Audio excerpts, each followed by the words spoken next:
இன்றைய நிகழ்வின் முதல்வாக யாழினி ஜோதிலிங்கத்தின் நீலம். இருப்புக்கும் இன்மைக்கும், ஒளிக்கும் இருளுக்கும், சலனங்களுக்கும் அமைதிக்கும் இடையிலான ஊடாட்டம். அவற்றின் இடையில் நின்று தரிக்கும் வாழ்வொன்றின் கணத்தை ஓசைகள், உருவங்கள், அசைவுகளின் ஊடாக மேடையில் நிகழ்த்துவது நீலம். அழகிய கனவொன்றினைப் போல நினைவுகளில் இருந்து தூர விலகி மறைந்து கொண்டிருக்கும் உறவுகளை புன்னகையுடன் கலையும் ஒரு கவிதையைப் போல கலைந்தும் உருமாறியும் நகர்ந்தும் கொண்டிருக்கும் வாழ்வினை நீலம் என்ற கணங்கள் மீண்டும் மீண்டும் வனைந்து கொண்டிருக்கின்றன. நிலம் நீலம், கடல் நீலம், வானம் நீலம், நீ நீலம், நானும் நீலம்.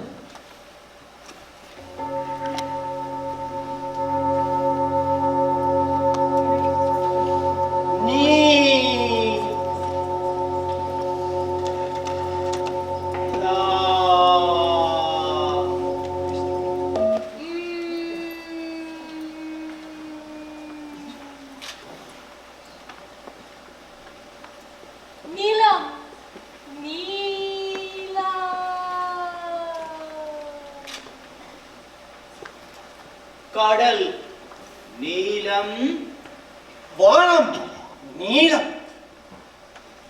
நீலம் நீலம், கடல் நீல, வானம் நீலம். நீலம் நீலம், கடல் நீலம், வானம் நீலம். நீ நீலம், நான் நீலம். நீ நீலம், நான் நீலம். கடல் நீலம், வானம் நீலம். கடல் நீலம், வானம் நீலம். கடல் நீலம், நீ நீலம், நான் நீலம்.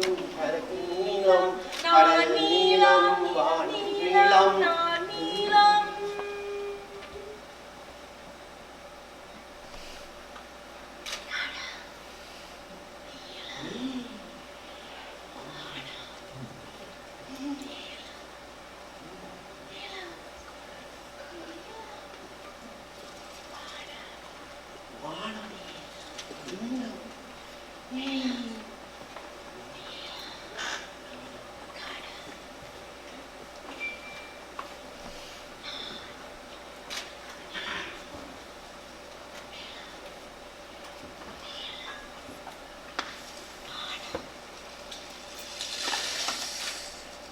நான்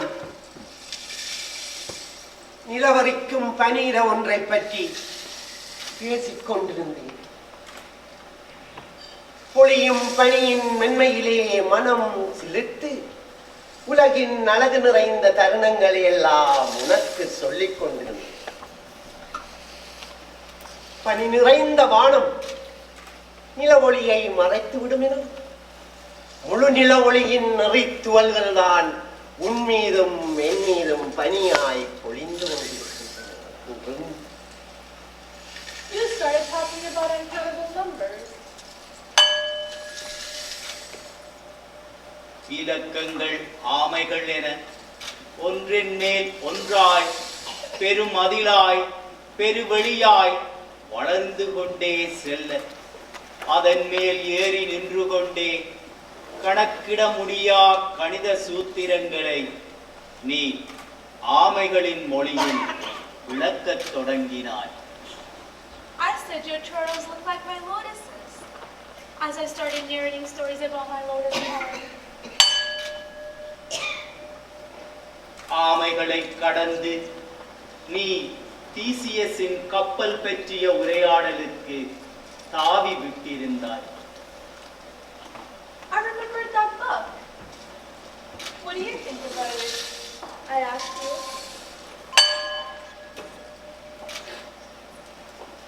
மறுசீரமைக்கப்பட்ட கப்பல் அதே கப்பல் தானா, அல்லது மீள கட்டமைக்கப்பட்டதனால் அது புது கப்பல் ஆகிவிடுமா? நீ என்ன நினைக்கிறாய்? You, my dear, you started talking about something else. From one thing to another, then from that to something else. And I was also swinging along.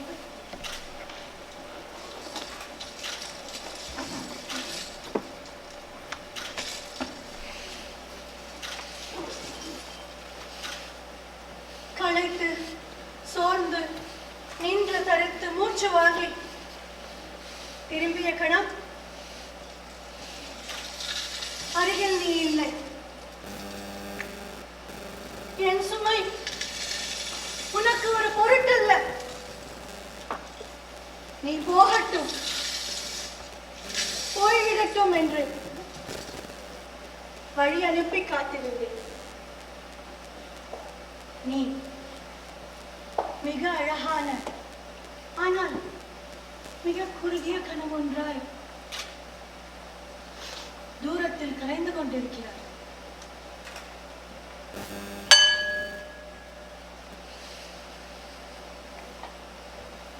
வேறவருடனும் வாழ்வதை விட ஒருத்தர் தந்த சுயத்தோடு தனக்குத்தானே சமாதானமாக வாழ பழகிறதுதான் உலகத்திலேயே ஆக கஷ்டமான காரியம் என்று உணர்ந்து, அதுதான் அதேதான் அதைத்தான் தேடி போகிறேன். எனக்காக யார் வாழவோ பரிதாபப்படவோ வேண்டாம். புன்னகையோட கலையில் ஒரு கவிதையை போல போல, புன்னகையோட கலை ஒரு கவிதையை போல என்ற விடுதலை ஒரு சிவப்பு வைன் கிளாஸுடன் கொண்டாடு. நான் ஆற்ற இரக்கத்தையும் தயவையும் பரிதாபத்தையும் வேண்டி நிற்கிறேன். நிமிந்த தலையோட போறேன். This world is too small to contain her. And this life is just too small to hold her. And hearts are just too narrow to keep her. சுயம் துளைஞ்சு போன வாழ்வுண்டு தேடி போற சுயத்தை சுமந்து சுமந்து வாழ்றது ரொம்ப கஷ்டமா. அதை நான் இங்கே இறக்கி வச்சுட்டு போறேன். ஆனாலும் உங்களுக்கு இதை சொல்ல வேண்டும். நான் சரியாக களைத்து போடுவேன், சோர்ந்து போயிருக்கு. நாளாக நாளாக நெருங்களின் சுமை கூடிக்கொண்டே போகும். அது எங்கேயாவது இறக்கி வைத்து விட்டு இளைப்பாறவனும் போல் கிடக்கு.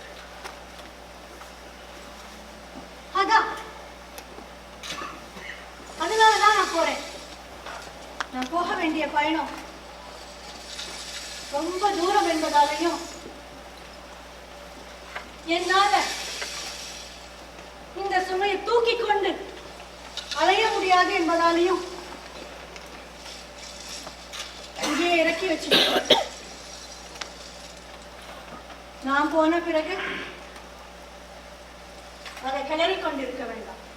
ஏன் போனேன், எது என்ன போக செஞ்சது என்று ஆராய வேண்டாம்.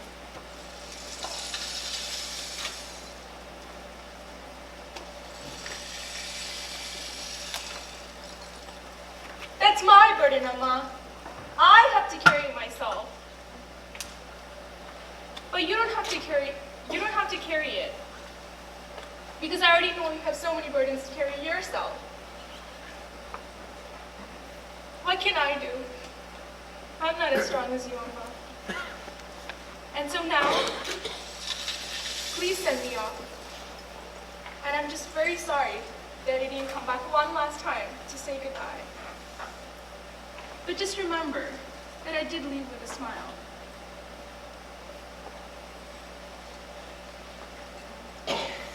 நான் போற நேரம் ஒரு புன்னகையோட போனேன் என்றதை மறந்துடவன்.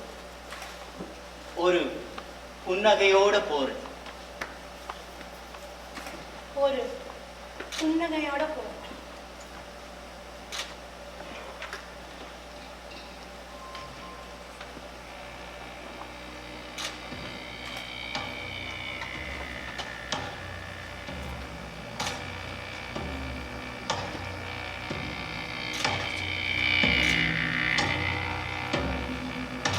I dream of her, Amma. She appears in my dreams. I see her as a figure standing on an edge of a tall, steep cliff, looking far below.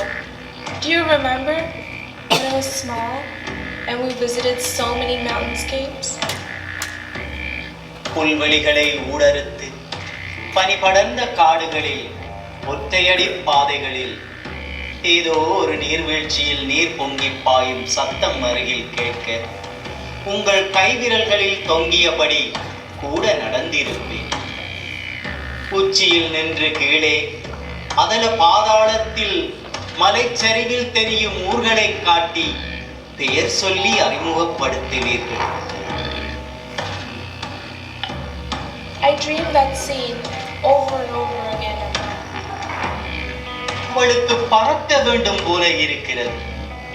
அவள் கதைகளில் வரும் அதே வெண்ணிற சிறகடிந்த தேவதை போல அவளது தோள்களின் இருபுறமும் சிறகுகள் முளைத்து அவளை தூக்கிச் செல்கின்றன. அவள் பறக்கிறாளம்மா. பஞ்சு போல படர்ந்த மேக கூட்டங்களிடையே பறந்து மிதந்து போகிறாள். காற்றும் மேகங்களும் அவளை காவி செல்ல போட்டி போடுகின்றன. கிராமங்களின் மீதும் காடுகளின் மீதும் நீர்நிலைகள் புல்வெளிகள் பனிவயல்கள் மீது அவள் பறந்து கொண்டே செல்கிறாள். அவளுக்கு மரணமும் இறப்பும் முடிவும் இல்லை. ஒன்றிலிருந்து இன்னொன்றுக்கு கடந்து கொண்டே இருக்கிறாள். காட்டுப்பூக்கள் அவள் வாசனையை தான் சுமந்து கொண்டிருக்கின்றன. ஒளிரும் தேய்பிறை நிலவு அவள் கண்களின் குளிர் பிரகாசத்தை பூமி எங்கும் வீசிக் கொண்டிருக்கின்றது. அவள் குரலின் நீரம் மழையுடன் பொழிந்து உயிர்களை நனைக்கின்றன. அவள் புன்னகை கரை தேடி மோதும் அலைகளின் நுரைகளில் ததும்பிக் கொண்டிருக்கின்றது. அவள் எங்கும் எல்லாமுமாய் இருக்கிறாளம்மா. நானும் அவளைப் போலத்தான். எனது பாடல் புல் நுனிகளில் கசிந்திருக்கும் நீர்த்துளிகளம்மா. பாலைவனங்கள் எனது வெறுமையைத்தான் அனல் காய்கின்றன. சாம்பல் வானம் எனது வேதனையைத்தான் நிலமெங்கும் கவிழ்த்துச் செல்கின்றது. இருந்தாலும் அம்மா, மழைக்கால சில்லூறுகளும் விண்மினிகளும் காவி கொண்டலையும் என் கனவுகள் நட்சத்திரங்களாக தெற்கு வானத்தில் முளைத்து உங்களை பார்த்து புன்னகைக்கும். நானும் அவளைப் போலத்தான் மிதந்து கொண்டே தவழ்ந்து கொண்டே கடந்து கொண்டே இந்த தருணம் உங்கள் அருகில் உங்கள் முன்னே இவ்வுலகில் இல்லாமல் போனாலும் கூட இருந்து கொண்டே இருக்கின்றேன். அவளைப் போல, அவளைப் போன்று இன்னும் பலரையும் போல, உங்களையும் போல.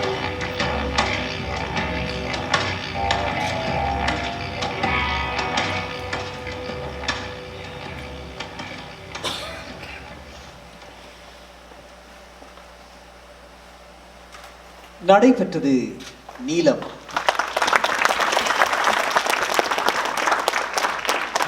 மேடையில் தோன்றிய கலைஞர்கள் நீரஜா ரமணி,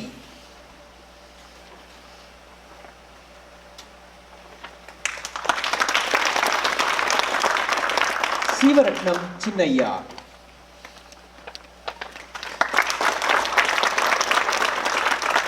சமீரா ஜுல்ஃபிகா, நர்த்தனன் லிங்கம், நடன அமைப்பு நீரஜா ரமணி. பிரதியாக்கம் நெறியாழ்கை யாழினி ஜோதிலிங்கம்.